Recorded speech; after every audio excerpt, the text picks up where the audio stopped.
Ауылдан келген еден жуушыны қорлау үшін шақырған еді, бірақ ол дәрігердің қорытындысына көз жүгіртіп, миллионердің нақты диагнозын айтқанда бәрі таң қалды. Аурухана дәлізінің едені айнадай жарқырап тұрды. 60 жастағы, еңбекқор қолымен қайсар мінезі бар Айгүл швабрамен еденді тазалап, дақ қалдырмауға тырысып жүрді. Оның көк түсті жұмыс халатындағы аласа бойлы тұлғасы әдеттегідей әдіспен қимылдады. Ол осы аудандық ауруханада 23 жылдан бері еден жуып, әр бұрышы мен қабырғадағы әрбір жарықты білетін.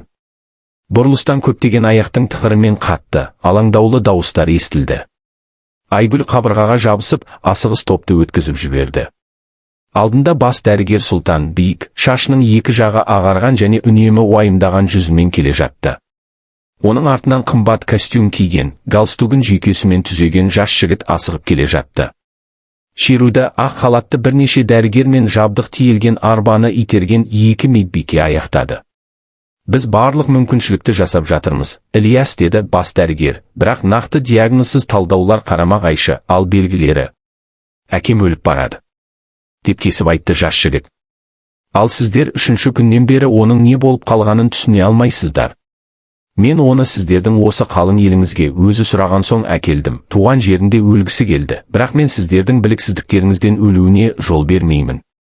Айгүл бас дәрігер айтқан пациенттің фамилиясын естіп, еріксіз дірілдеп кетті. Самойлов, олардың Ольховкасына Бақытжан өзі қайтып келгені ме? Бұдан көп жыл бұрын Мәскеуге қарапайым инженер болып кеткен, ал қазір оның суреттері газеттерде министрлер мен жұлдыздардың қасында жарқырап жүрген Самойлов па? Айгүл швабрамен баяу қозғалып, не үшін екенін білмей сол бағытқа қарай жылжыды. Ол медбикелер бекетіне жақындады. Айналада ешкім жоқ еді, бәрі VIP пациенттің палатасына жүгіріп кеткен. Үстелде көптеген талдау нәтижелері бар ашық жатқан ауру тарихы тұрды. Ешкімнің көрмейтініне көз жеткізген Айгүл көзілдірігін киіп қағаздарға еңкейді. Оның көзі жолдарды жылдам шолып өтті, еріндері медициналық терминдерді қайталай отырып қозғалды. Қарапайым еден жуушының мұндай қызығушылықпен күрделі медициналық құжаттаманы зерттеуі жағынан бір түрлі көрінуі мүмкін еді.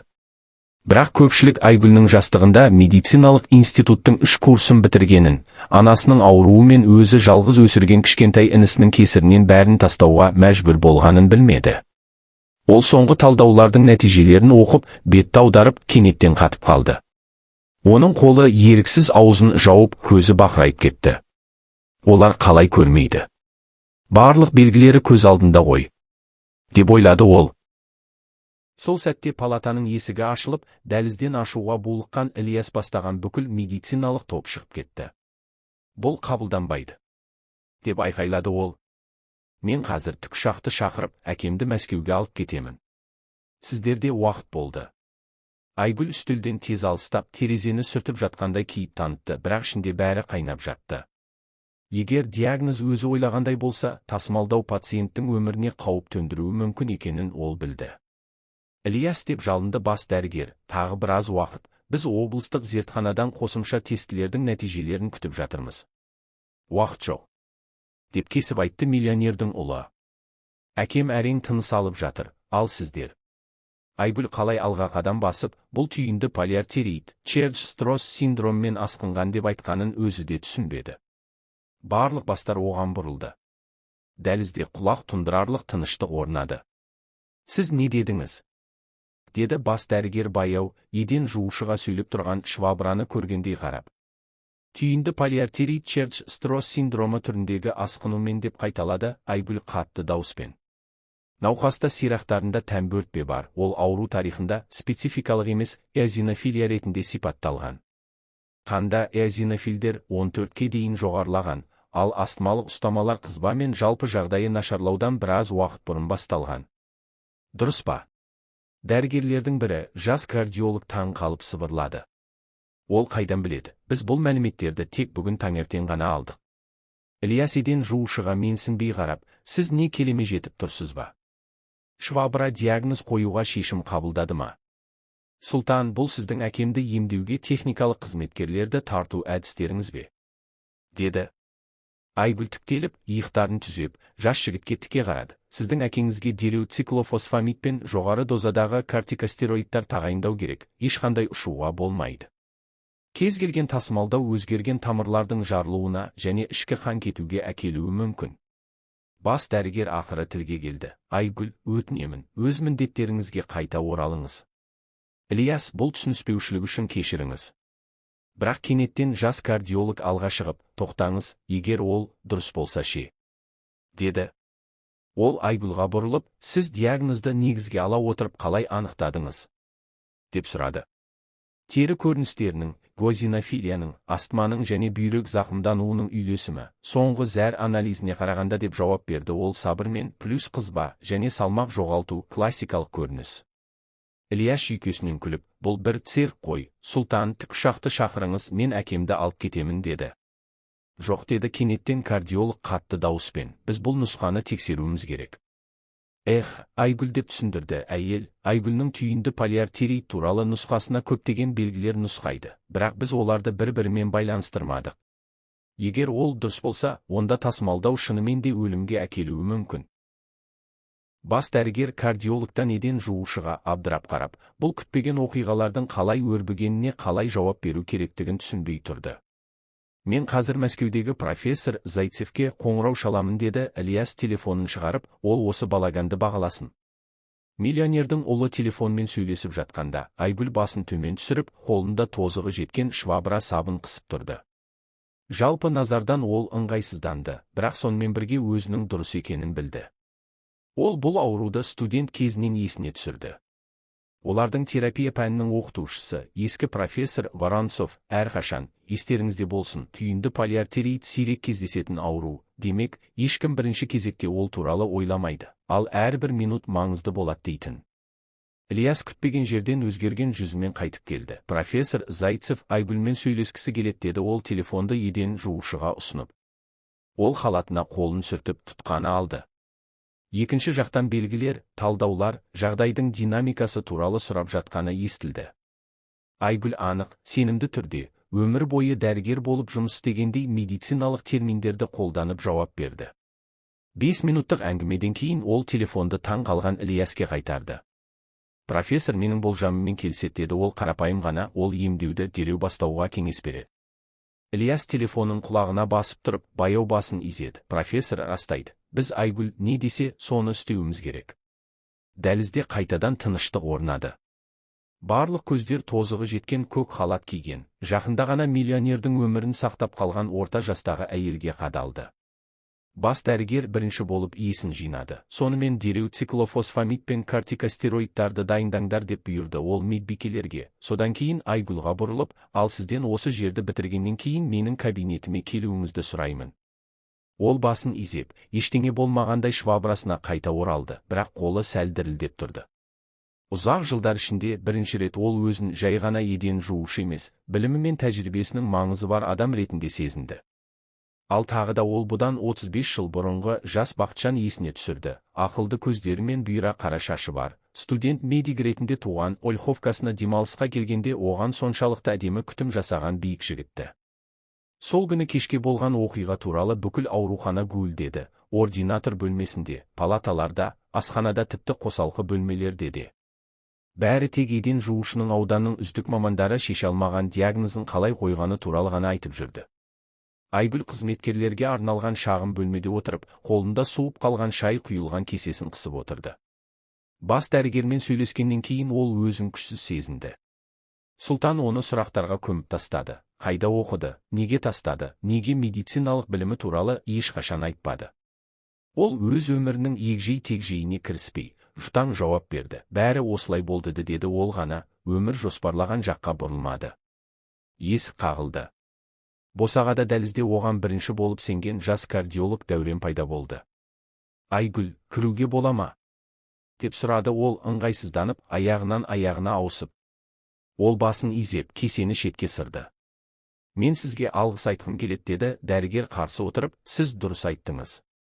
Талдаулар түйінді полиартеритті растады. Пациент кортикостероидтардың бірінші инъекциясынан кейін жақсарды. Сіз оның өмірін сақтап қалдыңыз. Айгүл иығын қиқан еткізді. Кез келген сауатты дәрігер бұл диагнозды қояр еді, жай ғана ешкім барлық белгілерді бірге жинақтамады.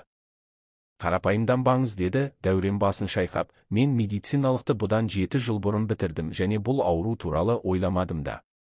Ол соншалықты сирек кездеседі. Маған жақсы болды, деп сөзін бөлді Айгүл. Бізде профессор Воронцов деген оқытушы болды. Ол сирек аутоиммундық ауруларға жай ғана құмар еді.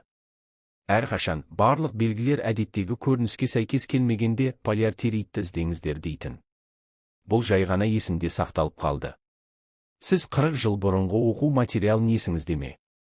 Деп таң қалды жас дәрігер. 35 жыл бұрынғы, деп түзеді оны Айгүл әлсіз күлімсіреп, және иә, есімде.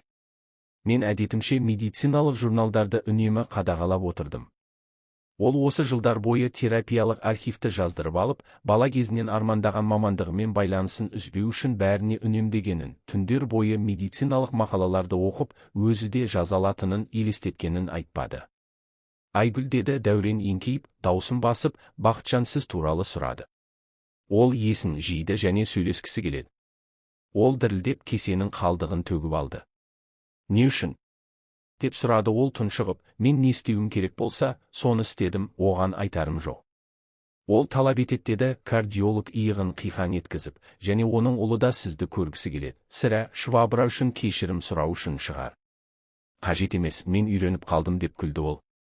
Дәурен қабағын түйді. Сіз мұндайға үйренуге тиіс емессіз, сіздің біліміңізбен. Өткен өтті, деп кесіп айтты Айгүл орнынан тұрып. Олар мені қашан көргісі келеді? Қазір, егер мүмкін болса. Ол автоматты түрде жуылған халатының жағасын түзеп, түйінге жиналған ағарған шашын сипап, басын изеді. Жарайды, мені шығарып салыңыз. VIP класты палата дәліздің соңында орналасқан. Бұл жаңа жиһазбен жабдықтары бар, аудандық аурухананың қалған бөлмелерінен күрт ерекшеленетін үлкен, жарық бөлме еді. Айгүл есіктің алдында тоқтап күш жинады. Сіз жақсысыз ба? Деп ақырын сұрады Дәурен. Иә, деп жауап берді ол, бірақ жүрегі тамағына тірелгендей соғып тұрды. Кеттік. Бақытжан жастыққа сүйеніп жартылай жатты. Тамшылатқыш оның оң қолына жалғанған, жүзі сұрғылт тартып, көзінің астында терең көлеңкелер пайда болған, бірақ бұл әлі де ол есінде сақтаған Бақытжан еді. Сол қатал жүз әлпеті, сол тік қараған көзі, тек шашы қазір мүлдем ағарып кеткен. Терезенің жанында оның ұлы телефонмен сөйлесіп тұрды, кіргендерді көріп. Ол тез сөйлесіп бітіріп бұрылды. Айгүл, деп бастады ол, даусында бұрынғы менсінбеушілік жоқ еді. Мен сізге өзімнің лайықсыз қылығым үшін шынайы кешірім сұрағым келеді. Мен әкемнің жағдайына қатты алаңдадым. Қажет емес, деп сөзін бөлді ол, мен түсінемін. Айгүл, деді кенеттен Бақытжан, даусы дірілдеп. Айгүл, бұл шынымен сен бе? Ол төсекке жақындап, бетіне қан жүгіргенін сезді. Сәлем, Валя, деді ол ақырын, көптен бері көріскен жоқпыз. Ильяс әкесінен Айгүлға түсініксіз көзбен қарады. Сіздер таныссыздар ма? Деп сұрады ол. Таныс па? Деді Бақытжан баяу, әйелден көзін алмай. Біз бір кездері бір-бірімізді өте жақсы білетінбіз. Анечка Ольховкадағы ең әдемі және ақылды қыз еді. Медициналық институтта да сондай болғанына сенімдімін. Бұл өте ертеде болған, деді Айгүл көзін төмен түсіріп. Өзіңізді қалай сезінесіз? Сіздің арқаңызда жақсырақ. Ол оның қолына созылды, бірақ ол байқатпай жарты қадам шегінді. Ұлым не болғанын айтты. Сіздің диагнозыңыз менің өмірімді сақтап қалды. Дәуренпен қалған дәрігерлер де біраз уақыттан кейін солай істер еді, деді Айгүл басын шайқап. Мен жай ғана процесті жылдамдаттым. Сен әрқашан қарапайымсың, деді Бақытжан әлсіз күлімсіреп. Есіңде ме, сен маған қалың медициналық кітаптардың мазмұнын айтып беретінсің, ал мен жартысында түсінбейтінмін.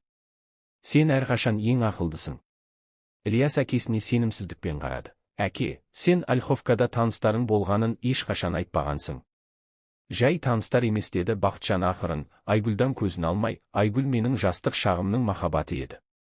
Ол 4-ші курсын бітіргеннен кейін үйленуді жоспарладық. Палатада тыныштық орнады.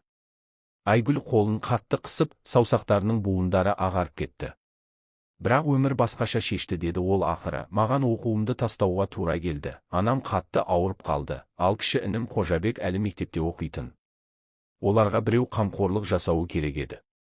Сен менің бірде-бір хатыма жауап бермедің, деді Бақытжантың даусында ескі өкініш естіліп. Мен жаздым, қоңырау шалдым, келдім. Анам сен мені көргің келмейтінін айтты. Айгүл басын кенеттен көтерді. Мен ешқандай хатта, ешқандай қоңырау да алмадым, мен күттім. Ол басын шайқап сөзін тоқтатты. Қазір бәрібір, бұл басқа өмірде болған. Анам сізге хаттарды бермеген. Бақытжан қабағын түйді. Бірақ неге? Айгүл ашы күлді. Ол сізді маған лайық емес деп санады. Жақсы отбасынан шыққан, жарқын болашағы бар мәскеулік бала, және қазір отбасын асырау үшін 3 жұмыста жұмыс істеуге мәжбүр болған ауыл қызы. Анам іскер әйел еді. Бірақ мен сені сүйдім, деп айқайлады Бақытжан және отыруға тырысты. Төсектің жанындағы монитор жиі соғып кетті. Өтінемін, тынышталыңыз деді. Дәурен араласып, сізге уайымдауға болмайды. Қалай тыныш бола аламын? Бақытжан барлығына қызбалы көзбен қарады. Мен 35 жыл бойы оның мені сүймей қалды деп ойладым. Жолының басында ғана тұрған сәтсіз адаммен өмірін байланыстырғысы келмеді деп ойладым. Ал мен көрші ауылдан шыққан тракторшы Нұрланға тұрмысқа шықтым деп сөзін бөлді Айгүл. Жақсы жігіт еді, еңбекқор, әрине, бәрі сияқты шетін, бірақ жанжал шығармайтын. Інімді өсіруге көмектесті. Анам 5 жыл ракпен ауырып, кейін қайтыс болды. Қожабек инженер болып оқып бітірді. Қазір Калугада зауытта жұмыс істейді. Менің Валентин деген қызым, және 2 немерем бар. Ал күйеуіңіз? Деп ақырын сұрады Бақытжан. 10 жыл болды жоқ. Жүрегі ауыр жұмыстан, фермада комбайндар бұзылғанда ауыр заттарды тасығаннан шаршат деді ол сабырмен кітаптан әңгіме айтып бергендей. Ал мен көріп тұрғаныңдай еден жуушы болып кеттім. Медицинаға қайта орала алмадым, құжаттарды қалпына келтіруге, қайта оқуға да жағдайым болмады. Осы уақытқа дейін үнсіз тыңдап тұрған Ілияс кенеттен алға қадам басты. Әке, сізге демалу керек. Айгүл, келгеніңізге көп рахмет, көмегіңізге шексіз ризамыз. Ол оны сыпайы түрде шығарып салып жатқанын түсініп, басын изеді. Иә, әрине. Сауығып кетіңіз, Бақытжан. Айгүл, күте тұр деді кәрі миллионер қайтадан көтерілуге тырысып. Кетпе, бізге сөйлесу керек. Қазір емес, әке, деді Ілияс қатты дауыспен, сізге тыныштық керек. Айгүлға бұрылып, мен сізбен жеке сөйлескім келеді, бола ма? Деді. Ол біраз кідіріп, содан кейін басын изеді. Жарайды. Олар дәлізге шығып, палатада абдыраған Дәуренпен толқындаған Бақытжанды қалдырды. Айгүл деп бастады Ілияс, олар жеткілікті қашықтыққа ұзағанда мен сізге әкемнің өмірін сақтап қалғаныңыз үшін өтемақы ұсынғым келеді. Қажет емес, деді ол басын шайқап, мен не істеуім керек болса, соны істедім. Жоқ, мен талап етемін. Ол пиджагының ішкі қалтасынан чек кітапшасын шығарды. Сізге әділ болып көрінетін соманы атаңыз. Айгүл оған ұзақ қарады. Жас жігіт, деді ол ақыры, сіз маған жоғалған 35 жыл өмірім үшін, және сіздің әкеңіз менің күйеуім, ал сіз менің ұлым болуы мүмкін еді үшін төлей алмайсыз. Сондықтан чектеу кітапшаңызды алып қойыңыз. Ілияс ағарып кетті. Сіз бізді шантаж етіп тұрсыз ба? Деп сырылдады ол, газетке әкемнің ауыл қызымен болған романы туралы айтумен қорқытып тұрсыз ба? Ауыл қызымен? Кіммен? Айгүл кенеттен күлді. Айтып бітіріңіз, қымсынбаңыз. Еден жуушымен, адам қатарына қосыла алмаған сәтсізбен. Ол қызарып кетті. Мен оны айтқым келмеді, жай ғана әкем қазір өте осал, кез келген өсек оны мазалайды. Уайымдамаңыз, деп сөзін бөлді Айгүл, мен ешкімге ештеңе айтпаймын. Бұл оқиға тек маған және сіздің әкеңізге қатысты. Ал енді кешіріңіз, мен жұмысыма қайтуым керек, еден өздігінен жуылмайды. Ол бұрылып кетіп бара жатты, арқасымен Ілиястың қарап тұрғанын сезіп. Айгүл бұрылысқа жеткенде ғана тоқтап демін алу үшін қабырғаға сүйенді. Жүрегі жарылайын деп соғып тұрды. Осы жылдар бойы есіне түсірмеуге тырысқан өткен шақпен кездесу оны тепе-теңдіктен шығарды. Валя тірі, нағыз, бұрынғыдай тік мінезді және шынайы. Ол ешқашан алмаған хаттар, оның тағдырын шешкен анасы. Құдайым-ай, деп сыбырлады Айгүл көзін жұмып, сен менімен не істеп жатырсың? Ол кімге қарап тұрғанын білмеді, Құдайға ма, тағдырға ма, әлде бір кездері оған өлең жазып, ешқашан ұмытпауға уәде берген бұйра шашты балаға ма? Келесі 3 күнде Айгүл Бақытжанның палатасынан қашып жүрді. Ол жұмысқа әдеттегіден ерте келіп, еден жуу үшін ең шалғай жерлерді алатын. Бас дәрігер оны мазаламау туралы нұсқау берген сияқты, сондықтан оны ешкім VIP палатада тазалауға мәжбүрлемеді. Дегенмен өсектер көбейе берді. Біреулер оған миллион рубль ұсынды десе, біреулер оны Мәскеуге жұмысқа шақырды деді. Әсіресе оның Самойловтардың алыс туыс екендігі, және сондықтан сирек кездесетін ауру туралы білетіндігі туралы болжам қатты айтылды. Сәрсенбі күні таңертең ол әдеттегідей аурухананың шалғай қанатында еден жуып жүргенде оны шақырды. Айгүл, сіз қайдасыз? Ол бұрылса, оған қарай асығып келе жатқан Дәурен қолында бірнеше қағазды бұлғап тұрды.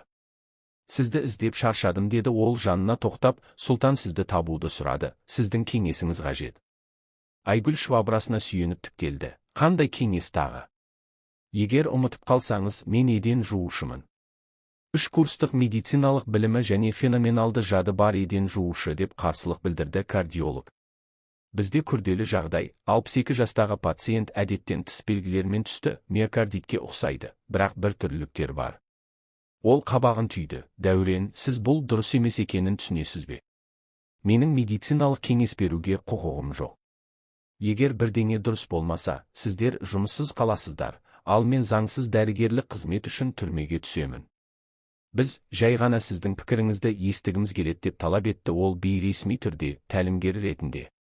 Айгүл басын шайқады. Бұл Самойловтан ба? Ол мені тартуды сұрады. Дәурен кідіріп қалды. Дәл емес, яғни иә, Бақытжан сіз туралы сұрады, бірақ бұл жағдай шынымен де күрделі және сұлтан тағы бір бай пациентті облысқа алып кетпеу үшін сақтанғысы келеді. Ол ашып күлді. Жарайды, нелеріңізді көрсетіңіз. Олар ординатор бөлмесіне кірді. Онда Айгүл талдау нәтижелерін, кардиограмманы және ауру тарихын мұқият зерттеді. Содан кейін бірнеше нақтылау сұрақтарын қойып, ақыры, миокардит емес, Такацуба синдромы болуы мүмкін, жүрек жарасы синдромы деді. Такацуба синдромы? Деп таң қалды Дәурен, бірақ оның бұл синдромға тән кардиограммасы жоқ. Өйткені ол ер адам, әйел емес деп түсіндірді ол, ерлерде Такацуба синдромы басқаша көрінеді. Қандағы катехоламиндердің деңгейін тексеріңіз, эхокардиография жасаңыз, сол қарыншаның әдеттен тыс пішініне назар аударыңыз. Жақында қатты күйзеліс, жақын адамының өлімі, қаржылық қиындықтар, туыстарымен жанжал болған жоқ па деп сұраңыз. Ол 1 ай бұрын әйелін жерледі деді. Дәурен баяу, ауру тарихын парақтап, біз бұған мән бермедік. Және бекерге деп күрсінді Айгүл, эмоционалды күйзеліс жүректі шынымен жарып жіберуі мүмкін. Тексеру жүргізіңіз, бірақ мен дерлік сенімдімін. Дәурен оған таңданыспен қарады. Сіз ғажайып адамсыз, Айгүл, неге медицинаға қайта оралмадыңыз? Институтты бітіріп, дәрігер бола алар едіңіз. Ол шаршап қолын сілтеді. Бәрі оңай емес, Дәурен, анам қайтыс болғаннан кейін менің қарауымда жас өспірім інім қалды. Содан кейін үйлену, бала, өмір басқа жолмен кетті, ал содан кейін жаста, денсаулықта. Ол орнынан тұрды. Мен жұмысыма қайтуым керек. Менің ойларымды сұлтанке жеткізіңіз. Күте тұрыңыз деп ол қолынан ұстады. Мен сізден сұрағым келген еді. Сіз бен Самойлов туралы айтылғандар рас па? Бұл ешкімге қатысы жоқ деп кесіп жауап берді ол қолын босатып. Бұдан 35 жыл бұрын болғанның бүгін маңызы жоқ. Ол ординатор бөлмесінен шығып, жас кардиологтың қарап тұрғанын сезді. Швабрасы мен шелегіне қайта оралғанда ғана Айгүл ішінде ұмытылған жылудың таралғанын сезді. Ол қайтадан қажет болды. Оның білімі сұранысқа ие болды, бірақ 35 жыл бұрынғыдай мойындаудың тәтті сәті тым қысқа болды. Сол күні кешке оған мейірімді көзді, орта жастағы толық әйел медбике Татьяна келді. Петровна, сені сұрап тұр деді ол даусын басып. Самойловтың кішісі әкімшілік жанындағы дәлізде күтіп тұр. Оған менен не керек? Деп қабағын түйді Айгүл. Білмеймін деді Татьяна иығын қиқан еткізіп, бірақ ол байсалды көрінеді. Олармен абай болыңыз, Петровна, бұл мәскеулік байлар әлі де жеміс. Айгүл басын изеп, резеңке қолғаптарын шешіп, әкімшілікке қарай беттеді. Ильяс шынымен де оны дәлізде қолында телефонымен ары-бері жүріп күтіп тұрды. Айгүлні көріп, ол телефонын тез қалтасына салды. Қайырлы кеш деді ол, келгеніңізге рахмет. Сізге не керек? Деп тікелей сұрады ол, менде тағы 2 блок тазалауым керек. Ильяс сағатқа қарады. Кешкі 6, сіздің ауысымыңыз біткен жоқ па? Бітті деп басын изеді Айгүл, бірақ мен қосымша сағаттарды алдым, зияндылық пен түнгі ауысымдар үшін үстеме ақы. Сізге ақша керек деп сұрамады, бірақ растады ол, бәріне ақша керек. Айгүл иығын қиқан еткізді, әсіресе зейнетақы 12 000, ал пәтерге 8 000 төлегенде. Бірақ мен бұл үшін мұнда қалған жоқпын, жай ғана жұмыс істелуі керек. Ильяс оған мұқият қарады, бұрын көрмегендей.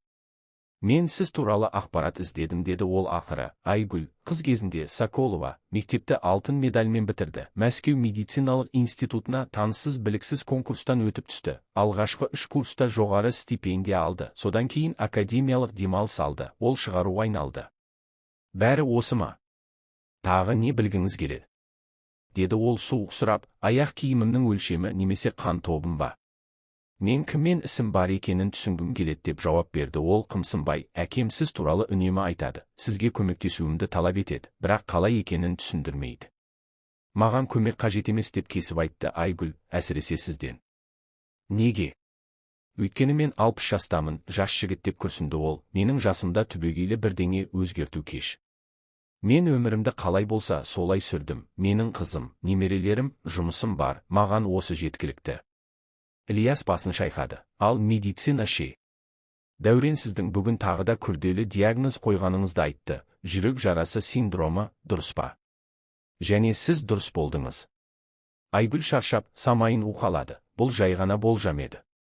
Жоқ, бұл кәсіби медициналық қорытынды болды, деп қарсылық білдірді ол. Айгүл, әкем сізге Мәскеудегі өзінің медициналық орталығында жұмыс ұсынғысы келеді. Ол таңданып қасын көтерді. Жұмыс? Кім болып? Еден жуушы ма? Кеңесші, деп жауап берді Ильяс. Диагност, білімін аяқтау мүмкіндігімен. Әкем қатты талап етеді. Аяушылықтан ба? Деп ашы күлді ол. Немесе кінәсін сезінуден бе? Маған бәрібір, маған қажет емес. Олар жартылай қараңғы аурухана дәлізінде тұрды. Тозығы жеткен, көк халат киген зор денелі әйел және қымбат костюм киген жас жігіт. Тағдырдың қалауымен кездейсоқ түйіскен екі түрлі әлем. Бұл аяушылық емес, деді Ильяс баяу, бұл таңданыс. Әкем сіздің курстың үздік студенті болғаныңызды, профессорлардың сізге кардиологияда жарқын болашақ болжағанын, егер жағдай басқаша болса, сіз көрнекті диагност бола алар едіңізді айтты. Айгүл бұрылып, кенеттен жарқыраған көздерін жасырды. Бұл туралы айту кеш. Ешқашан кеш емес, деді ол кенеттен жұмсақ дауыспен. Менің анам бұдан 5 жыл бұрын қайтыс болды. Осы жылдар бойы әкем өзінде емес еді, жұмысқа беріліп кетті, менімен дерлік сөйлеспеді. Ал қазір ол қайтадан тірілді, сөйлейді, жоспарлар құрады, істерге қызығады. Мен оны анамның ауруынан бері мұндай күйде көрген емеспін. Сіз менен не қалайсыз? Деп сұрады Айгүл. Жай ғана онымен сөйлесіңіз, деп өтінді Ильяс, адамша. Ол бұған лайық. Ол ұзақ үнсіз қолын қарап тұрды. Жуғыш заттармен үнемі жанасудан жарылған терісі бар еңбекқор қолдарын. Ақыры көзін көтерді. Жарайды, мен онымен сөйлесемін, бірақ ештеңе уәде етпеймін. Рахмет, деді ол жеңілдеп дем алып. Әкем ертең Мәскеуге арнайы медициналық рейспен ұшады. Ол ұшуға жеткілікті күш жинады. Соншалықты тез бе? Деп қабағын түйді Айгүл. Оны мұнда ұзақ ұстауға болмайды, деді Ильяс қолын жайып. Сіздің ауруханаңызға деген барлық құрметіммен айтайын. Онда оның үздік мамандары мен жабдықтары бар. Түсіндім, деп басын изеді ол қашан сөйлескісі келеді? Қазір, егер мүмкін болса. Айгүл сағатқа, содан кейін тозығы жеткен халатына қарады. Маған 15 минут беріңіз, мен киімімді ауыстыруым керек. Ол басын изеді. Әрине, мен осында күтемін. Ол тез кетіп, оны жартылай қараңғы дәлізде жалғыз қалдырды. 15 минуттан кейін Айгүл қарапайым қою көк көйлек киіп, үстіне ескіше ашық түсті жеңіл пальтосын киіп қайтып келді. Шашын мұқият тарап, ұқыпты түйінге жинаған. Осы түрмен ол еден жуушыға қарағанда қарапайым есепшіге немесе кітапханашыға көбірек ұқсайтын. Ильяс оған мақұлдаумен қарады. Сіз керемет көрінесіз, Айгүл. Жасармаңыз, жас жігіт, деді ол қолын сілтеп. Менің жасымда мұндайға алданбайсың. Жүр, кеттік. Олар палатаға кіргенде Бақытжан терезе жанындағы орындықта отырып, аурухана ауласына ойланып қарап отырды. Аяқ дыбысын естіп бұрылды, жүзі жарқырап кетті. Айгүл, деді ол ақырын, сен келдің бе? Сәлем, Валя. Ол бөлменің ортасында тоқтап, жақындауға батылы жетпей тұрды. Өзіңізді қалай сезінесіз? Әлдеқайда жақсы, деп күлімсіреді ол, әсіресе қазір. Ильяс сыпайы түрде жөтелді. Мен сізді қалдырамын. Менде ертеңгі құжаттарды ресімдеу бойынша тағы жұмыстарым бар. Оның ұлы есікті жапқанда, Бақытжан Айгүлні қарсысындағы орындыққа отыруға ымдады. Сөйлесуге келіскеніңізге рахмет, деді ол. Мен сіз бас тартасыз деп қорықтым. Дерлік бас тарттым деп жауап берді ол, шыншылдықпен отырып, ескі жараларды қозғаудың мәнін көрмедім. Айгүл, деді ол алға еңкейіп, мен түсіндіруім керек. Қажет емес, деп сөзін бөлді Айгүл. Бұл көптен болған, біз жас және ақымақ едік, өмір бізді әр жаққа лақтырды, мұндай болады. Бірақ мен сіз туралы ешқашан ойлауды тоқтатқан емеспін, деді Бақытжан ақырын, осы жылдар бойы Сәулеға үйленген кезде де. Сіздің жақсы әйеліңіз болды ма? Деп сұрады Айгүл. Ол басын изеді. Өте жақсы, ақылды, адал, түсіністікпен қарайтын. Ол сіз туралы білетін, мен оған үйленбес бұрын айттым, сонда да ол маған тұрмысқа шықты. Айгүл әлсіз күлімсіреді. Ол сізді шынымен сүйген болуы керек. Иә, деді ол ақырын келісіп, сүйді. Ал мен жақсы күйеу болуға тырыстым, ойлаймын, қолымнан келді. Біз бірге 32 жыл өмір сүрдік. Ал сіздің мансабыңыз, олар сізді миллионер дейді.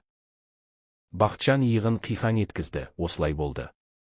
90-шы жылдар мен дұрыс жерде, дұрыс уақытта болдым. Шағын сауда компаниясынан бастадым, содан кейін жылжымайтын мүлікке, содан кейін медициналық бизнеске инвестиция салдым. Қазір менің жеке клиникалар желісім бар. Ал сіз Ольховкаға өлуге қайтып келдіңіз бе? Деді Айгүл. Сені табу үшін қайтып келдім, деп қарсылық білдірді ол, ауру кенеттен болды. Мен сен туралы ақырын білгім келді, мүмкін ауылдың бір жерінде кездейсоқ кездесіп қалармын деп ойладым. Ауруханаға түсемін деп және сенің есігіңнің алдында еден жуамын деп ойламадым. Ол ашы күлді, тағдыр мұндай әзілдерді жақсы көреді. Айгүл, деді Бақытжан кенеттен қолын созып, мен саған көмектескім келеді. Аяушылықтан немесе кінәні сезінуден емес, сен бұдан да көпке лайықсың, әрқашан лайық болғансың. Ол басын шайқады. Кеш, Валя, мен 60 жастамын, менен қандай дәрігер шығады? Ең жақсысы. Деп қызу қарсылық білдірді ол, сен жас мамандар шеше алмаған диагноз қойдың, ал бүгін тағы да біліміңмен бәрін таң қалдырдың. Ильяс маған Такацубо синдромы туралы айтты. Оның ұлы мені қадағалап жүр, деп қабағын түйді Айгүл. Қадағалап жүрген жоқ, қамқорлық жасап жүр, деп жұмсақ жауап берді Бақытжан. Ол жақсы бала, бірақ тәкаппар көрінгенімен. Жай ғана Ол кідіріп қалды. Мен сияқтыларға үйренбеген, деп аяқтады оның сөзін Айгүл. Қарапайым халықтан шыққан, өзімшілдікке дейін, қайсар және көмекке мұқтаж болса да, ешқашан сұрамайтын күшті әйелдерге, деп түзеді оны Бақытжан. Айгүл терезеге бұрылды. Шынының арғы жағында ымырт баяу түсіп, аурухана ауласын көк түске бояп жатты. Не ұсынасың, Валя? Деп сұрады ол ақыры нақтылап. Менің клиникамда жұмыс, деді ол тез сөйлеп, оның сөзін бөліп жібереді деп қорыққандай, алдымен кеңесші ретінде, сонымен қатар біліміңді аяқтау мүмкіндігімен. Мен сен туралы білдім, саған аяқталмаған медициналық білімі бар адамдарға арналған арнайы бағдарламадан өту керек болады. 2 жыл оқу, сонда сен диплом аласың, содан кейін дәрігер болып жұмыс істейсің, нағыз дәрігер болып. Айгүл, сен әрқашан армандағандай. Ол соншалықты ұзақ үнсіз қалды, ол алаңдап кетті. Айгүл, сен мені естіп тұрсың ба? Естіп тұрмын, деді ол ақырын, жай ғана бұл түспе, әлде сен маған диагноз қоюға көмектескенім үшін өзіңді міндетті сезіп тұрсың ба, деп түсінуге тырысып жатырмын. Жоқ, деді ол басын шайқап. Аурудан бұрын-ақ сені табуды жоспарладым. Сәуле қайтыс болғаннан кейін мен өмір өткен шақ, сен туралы көп ойладым. Ең болмағанда сенің тағдырың қалай болғанын білгім келді. Айгүл оған көзін көтерді. Егер мен бақытты болсам, егер менің сүйікті күйеуім, үйім, толық ыдысым, табысты мансабым болса, мен сен үшін қуанар едім, деп жауап берді ол шынайы, және әлі де достық ұсынар едім. Сен әрқашан ерекше болдың, Айгүл, сондай болып қалдың. Ол басын шайқады. Валя, сен әрқашан сондай идеалист болдың. Ал сен әрқашан скептик болдың, деп күлімсіреді ол. Есіңде ме, біз Чехов туралы қалай таласатын едік? Сен оның әлемге тым қараңғы қарайтынын айтатынсың, ал мен оның жай ғана адал екенін дәлелдейтінмін. Мен әлі де 6 палатаны әлемдегі ең депрессиялық шығарма деп санаймын. Ол әлсіз күлімсіреді, бірақ адал екенімен келісесің бе? Ол да күлімсіреді. Олар бір-біріне қарап үнсіз қалды. Өмірі бір кездері 2-ге жарылған, ал енді қайтадан түйіскен 2 кәрі адам, оларға тағы бір мүмкіндік берілгендей. Не дейсің, Айгүл? деп ақырын сұрады Бақытжан, менің ұсынысымды қабыл аласың ба? Ол терең күрсінді, білмеймін, Валя, бұл бәрі соншалықты күтпеген жерден болды, мен ойлануым керек. Әрине деп басын изеді ол, мен ертең Мәскеуге ұшамын, бір аптадан кейін саған қоңырау шала аламын ба? Менде ұялы телефон жоқ деп мойындады ол, тек ескі қалалық телефон. Онда мен саған жазамын деп күлімсіреді ол, және бұл жолы хаттың жеткеніне өзім көз жеткіземін. Айгүл орнынан тұрды, маған кету керек, мен тағы тазалауым керек. Бүгін емес деп ол да орнынан тұрды. Ілияс бас дәрігермен келісті, сені жалақыңды сақтай отырып үйге жіберді. Оның мен үшін шешім қабылдауға құқығы жоқ еді деп қабағын түйді ол. Ол жақсылық қалады деп жұмсақ қарсылық білдірді Бақытжан. Оған да маған да ашуланба, Айгүл, өміріңе қайтадан келгенім үшін. Ол басын шайқады, мен ашуланбаймын, Валя, жай ғана бұл туралы не ойлау керектігін білмеймін. Болашақ туралы ойла деді ол абайлап оның қолын ұстап, бастау үшін ешқашан кеш емес екені туралы. Айгүл олардың қосылған қолдарына қарады. Оның қымбат түймелігі бар бозғылт қолы мен жуғыш заттармен жұмыстан қатайған, тырнақтары қысқа кесілген өзінің қолына. Сау бол, Валя деді ол ақырын қолын абайлап босатып. Сау бол, Айгүл деп жауап берді ол, мен сенің шешіміңді күтемін. Ол басын изеп, есікті абайлап жауып палатадан шықты. Дәлізде оны Ілияс күтіп тұрды. Ол сізге ұсынысы туралы айтты ма? деп сұрады ол. Иә деп жауап берді Айгүл қысқа. Ал сіз не шештіңіз? Ол оған ұзақ қарады. Ал сіз не кеңес бересіз, жас жігіт? Ілияс біраз кідіріп, содан кейін шынайы жауап берді. Басында мен қарсы болдым. Әкем жай ғана естеліктерге беріліп кетті деп ойладым, бірақ қазір мен оның дұрыс екенін көріп тұрмын. Сіз дәрігер болуыңыз керек, Айгүл, бұл сіздің арманыңыз. Ол әлсіз күлімсіреді, мүмкін, бірақ маған ойлануға уақыт керек. Әрине деп басын изеді ол, сізді үйге шығарып салайын ба? Қажет емес деді Айгүл басын шайқап, мен жаяу жүруге үйренгенмін, сонымен қатар көп нәрсені ойлауым керек, ал жаяу жүргенде ойлау жақсырақ. Қалай десеңіз де. Ілияс оған визиткасын ұсынды, міне, менің байланыстарым, шешім қабылдасаңыз, немесе сұрақтарыңыз болса, кез келген уақытта қоңырау шалыңыз. Ол визитканы алып, біраз кідіріп, жеңіл пальтосының қалтасына салды. Қайырлы түн, Ілияс. Қайырлы түн, Айгүл. Ол бұрылып, ұзын аурухана дәлізімен шығуға қарай беттеді. Миллионердің ұлы оның артынан қарап, қарапайым көк көйлек киген бұл әйелдің әкесінің өмірін, мүмкін өзінің де өмірін өзгертетіні туралы ойлады. 3 ай өтті. Мәскеудің күзі қаланы алтын мен қызыл түске бояды.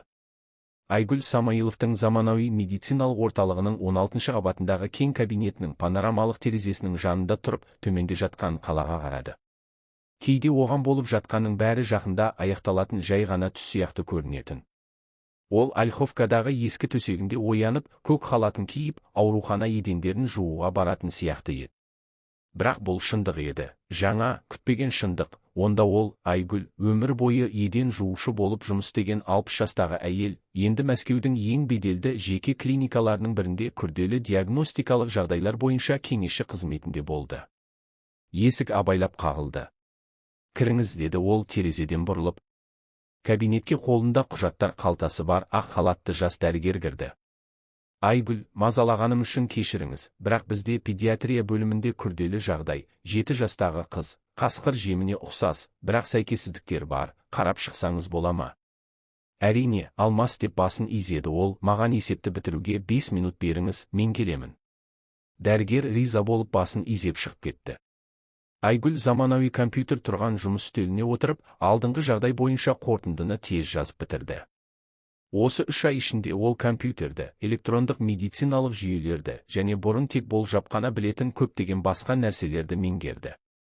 Әрбір күн жаңа білім, жаңа қиындықтар және жаңа жеңістер әкелді. Бақытжанның ұсынысын қабылдау шешімі оған оңайға соқпады.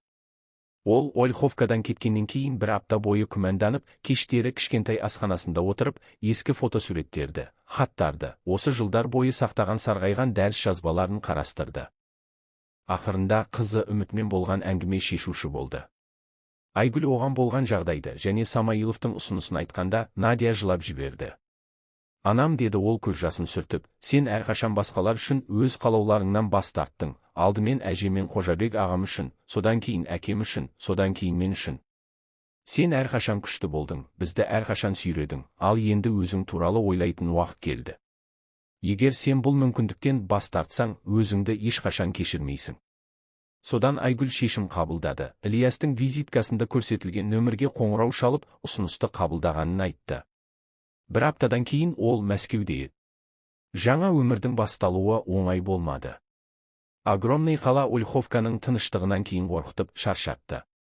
Медициналық орталықта оған сенімсіздікпен және қызығушылықпен қарады. Көпшілік клиниканың негізін қалаушының өмірін сақтап қалған еден жуушы туралы оқиғаны білетін, бірақ оның медициналық қабілетіне сенгендер аз еді. Ал оқу қиын болды. 35 жыл ішінде көп нәрсе ұмытылды. Жаңа әдістер, препараттар, технологиялар пайда болды, бірақ Айгүл шегінуге үйренбеген.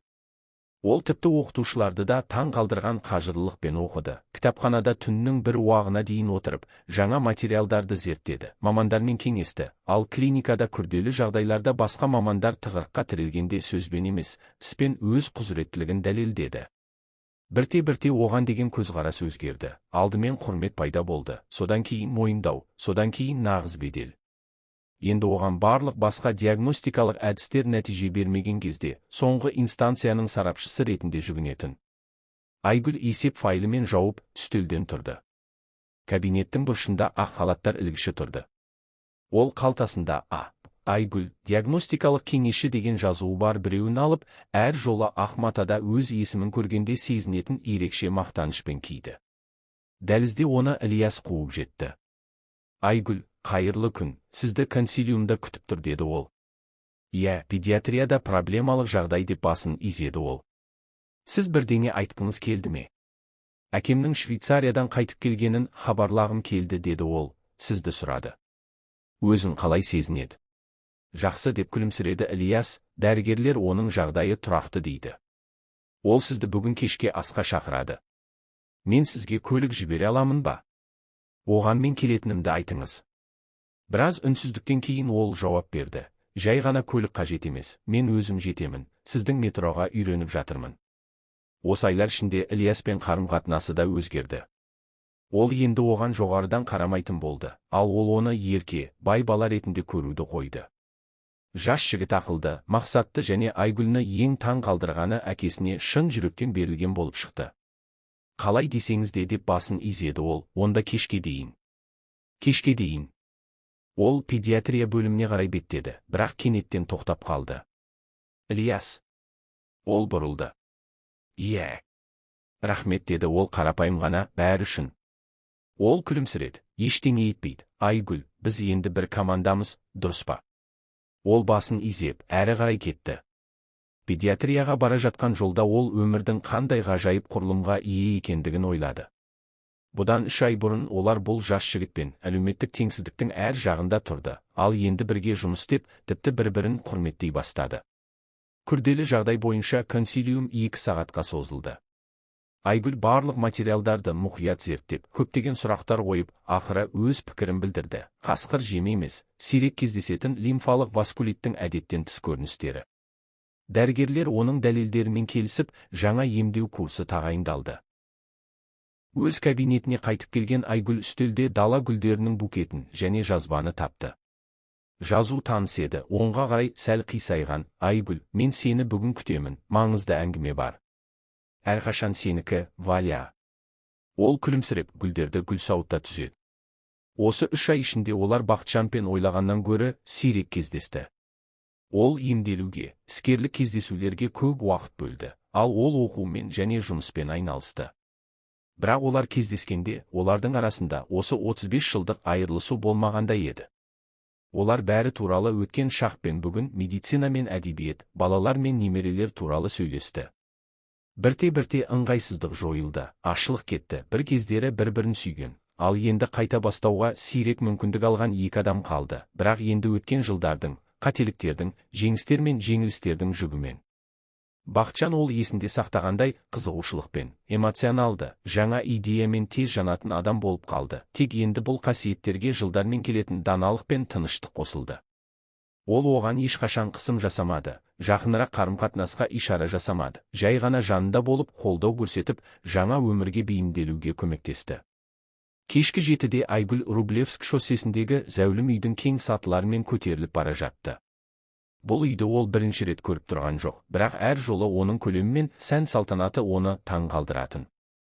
Классикалық стильде салынған зәулім үйді фонтандар мен беседкалары бар үлкен, күтімді бақ қоршап тұрды. Есікті егде жастағы дворецкий ашты.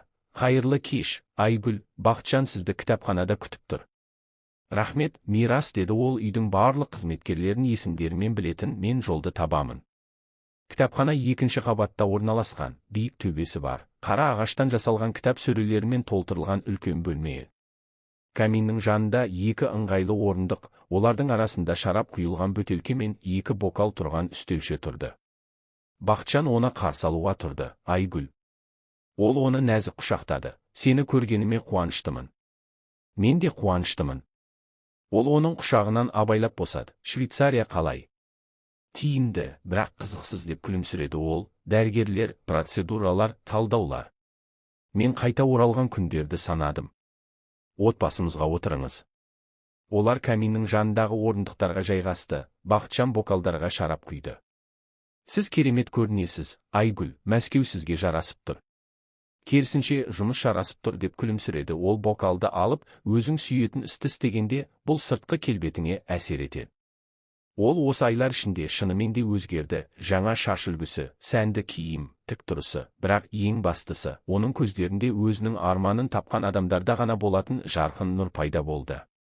Мен сенің менің клиникамда аңызға айналып бара жатқаныңды естідім, деді Бақытжан бокалын көтеріп. Сен үшін, Айгүл, сенің талантың үшін, біз үшін.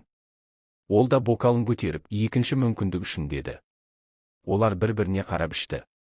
Ілияс, сіздің маңызды әңгімеңіз бар екенін айтты, деп еске салды Айгүл. Иә, деді ол кенеттен байсалды болып. Айгүл, мен сұрауым керек, сен бақыттысың ба? Ол ойланып қалды. Білесің бе, мен өзіме бұл сұрақты ешқашан қоймадым. Өмір бойы жай ғана не істеуім керек болса, соны істедім. Отбасыма қамқорлық жасадым, жұмыс істедім, қызымды өсірдім. Бақыт туралы ойлауға уақыт болмады. Ал қазір. Ол отқа қарады. Мүмкін, иә, мен өмір бойы армандаған істі істеп жүрмін. Адамдарға көмектесемін, білімімді қолданамын, күн сайын жаңа нәрсе үйренемін. Бұл бақытқа ұқсайды, дұрыс па? Дұрыс, деп күлімсіреді ол, бірақ маған сенде бірдеңе жетіспейтін сияқты.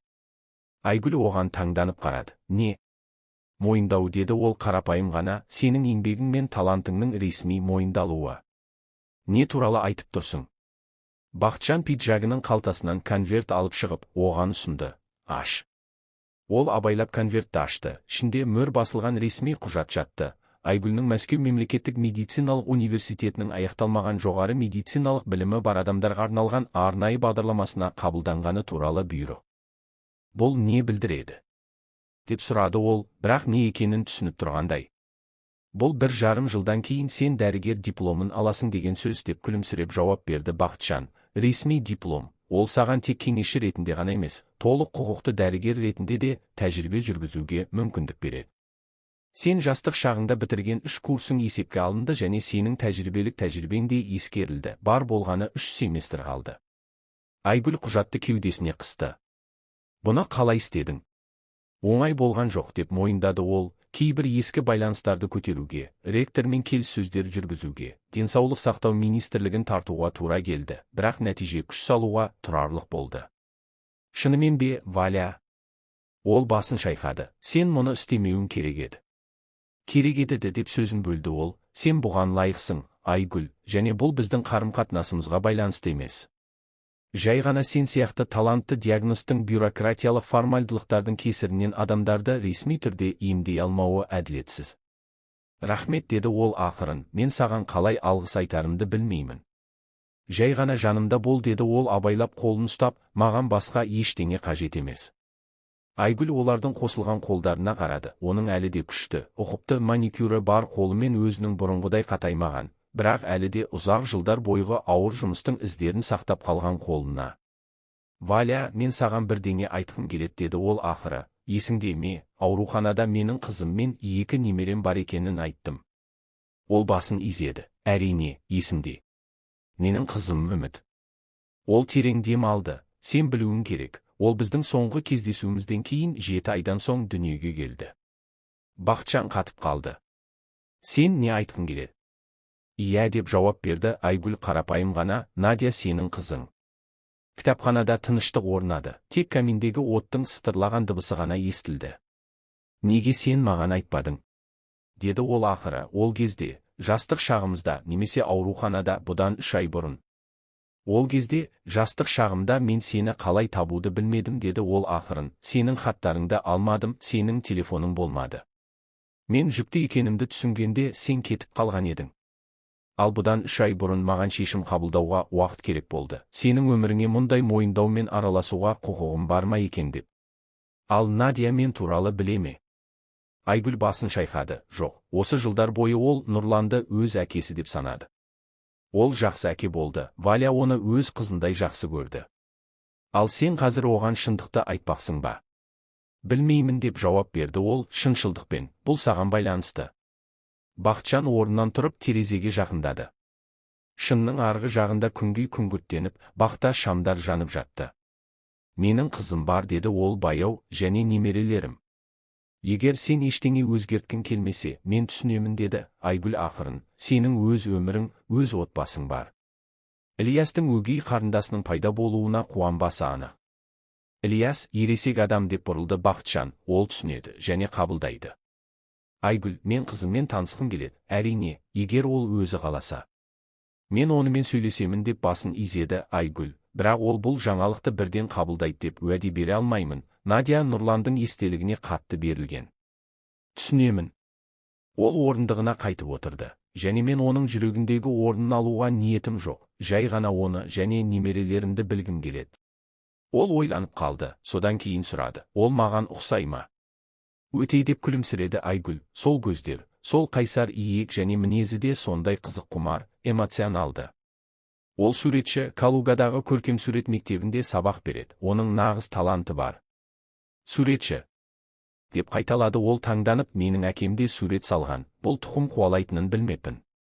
Көп нәрсе тұқым қуалайды деп күлімсіреді ол, менің немерем, сенің немерең Ардақ физика мен математикаға қызығады, сен жастық шағыңдағыдай. Бақытжан басын шайқады, сенгім келмейді, өмір бойы менің бір ғана балам бар деп ойладым, ал. Кешір мені, Валя деді Айгүл ақырын, мен саған хабарлаудың жолын табуым керек еді. Жоқ деп басын шайқады ол, мен сені іздеуге табандылық танытпағаным, анаңа сеніп, бас тартқаным, барлық жоғалған жылдар үшін кешірім сұрауым керек. Ол үнсіз қалды, содан кейін батыл түрде, бірақ енді бәрін түзете аламыз деді. Қалай? Деп сұрады ол. Басынан бастау деп қолын ұстады ол, Айгүл, мен бұл ақымақтық екенін түсінемін. Екеумізде 60-тан астық, артымызда бүкіл өмір, отбасылар, балалар бар, бірақ мен әлі де сені сүйемін және сен де маған бірдеңе сезінетін сияқтысың. Ол қолын тартпады. Иә, сеземін, бірақ мен қорқамын. Валя, бұл жастық шаққа деген сағыныш па, біз бір-бірімізден тез жеркеніп кетеміз бе деп қорқамын. Ал мен қорықпаймын деп күлімсіреді ол, білесің бе, мен ауырып, өлемін деп ойлағанда тек бір нәрсеге өкіндім, сені бұрын таппағаныма, сенің мен үшін қаншалықты маңызды екенін айтуға үлгермегеніме. Мен енді өкінбеймін, Айгүл. Мен де деді ол ақырын, бірақ бізге уақыт керек, асығуға болмайды, көп нәрсе болды. Келісемін деп басын изеді ол, біз асықпаймыз, бір-бірімізді қайтадан танып, содан кейін не істеу керектігін шешеміз. Олар каминнің жанында қол ұстасып, отқа қарап отырды, тағдыр жастық шағында айырған, ал енді егде жаста қайта қосқан екі адам, басынан бастауға сирек мүмкіндік беріп. Терезе сыртында ымырт түсіп, бақта шамдар жанып жатты. Көрші бөлмеден фортепиано музыкасының ақырын дыбыстары естілді. Шопен, оның сүйікті композиторы. Қызық, иә деді Айгүл ойланып, егер ауруханадағы кездейсоқтық болмаса, біз ешқашан қайта кездеспес едік. Мен сенбеймін деп басын шайқады Бақытжан, тек тағдырға ғана сенемін. Ол бізді 35 жылға айырды. Біз өз өмірімізді сүріп, жақындарымыз алдындағы борышымызды өтеп, дайын болған кезде қайта қосты. Философ деп күлімсіреді ол. Реалист деп қарсылық білдірді ол, және білесің бе, мен тағдырға баға жетпес сыйлық берген үшін ризамын, сенімен болуға тағы бір мүмкіндік берген үшін. Ал мен ризамын. Тыныш жауап берді Айгүл, маған баға жетпес сыйлық берген үшін. Ақыры мен әрқашан болғым келген адамдарға көмектесетін дәрігер болу мүмкіндігі үшін. Ал кім біледі? Ол оның қолын қысты. Мүмкін бір күні Ольховкадағы аурухана сенің атыңды иеленер. Асырмаңыз деп күлді ол, мен жай ғана диагноз кеңесшімін. Сен мен білетін ең ғажайып адамсың деді Бақытжан байсалды түрде, және сені кездестіргендердің бәрі ерте ме, кеш пе мұны түсінеді. Айгүл басын шайқады. Сен әрқашан әдемі сөздер айта білетінсің. Ал сен әрқашан аурудың және адамдардың маскаларының арғы жағындағы шындықты көре білетінсің деп күлімсіреді ол. Керемет үйлесім, сеніңше? Ол жауап бермеді, бірақ оның көздері барлық сөздерден айқынырақ сөйледі. Оларда сөзбен айтуға әрқашан мүмкін емес нәрсе, тағдырға күтпеген сыйлық үшін алғыс, жоғалғанның қайта табылу қуанышы, болашаққа деген үміт және ақыры өмірде өз орнын тапқан адамның терең, тыныш бақыты оқылды. Терезе сыртында жапырақтар түсіп, түнгі жел бірдеңе сыбырлап, өмірдің шексіз өзені өз ағынымен ағып жатты. Көтерілулер мен құлаулар мен, қуаныштар мен қайғылар мен, кездесулер мен қоштасулар мен. Ал жылы кітапханада, каминнің жанында екі егде адам қол ұстасып отырды. Жастық шағындағыдай, уақыт олардың жүректерін бір кездері біріктірген, нағыз махаббатқа қарсы тұруға дәрменсіз болғандай. Білесің бе, Валя, деді Айгүл ақырын отқа қарап, кейде өз болашағыңды көру үшін өткенге көз жүгірту керек шығар. Ал кейде деп жұмсақ жауап берді ол, нағыз құндылығын түсіну үшін қымбат нәрсені жоғалту керек, содан кейін, егер жолың болса, қайта табу керек. Олар отқа қарап, музыка тыңдап үнсіз қалды, өмірлері бір кездері ажырасып, өткен мен болашақ тоғысқан нүктеде қайта қосылған екі адам, өкініштер үмітке айналған жерде. Ауылдан шыққан еден жуушы және Астанадан шыққан миллионер, тағдыр сирек, баға жетпес сыйлық, екінші мүмкіндік берген екі адам. Көріп тамашалағаныңызға рахмет, пікірлеріңіз бен әңгіме туралы ойларыңызды қалдыруды ұмытпаңыз, ұнаса лайк басыңыз, жаңа қызықты оқиғалардың тезірек шығуы үшін арнаға жазылыңыз. Баршаңызға сау болыңыздар.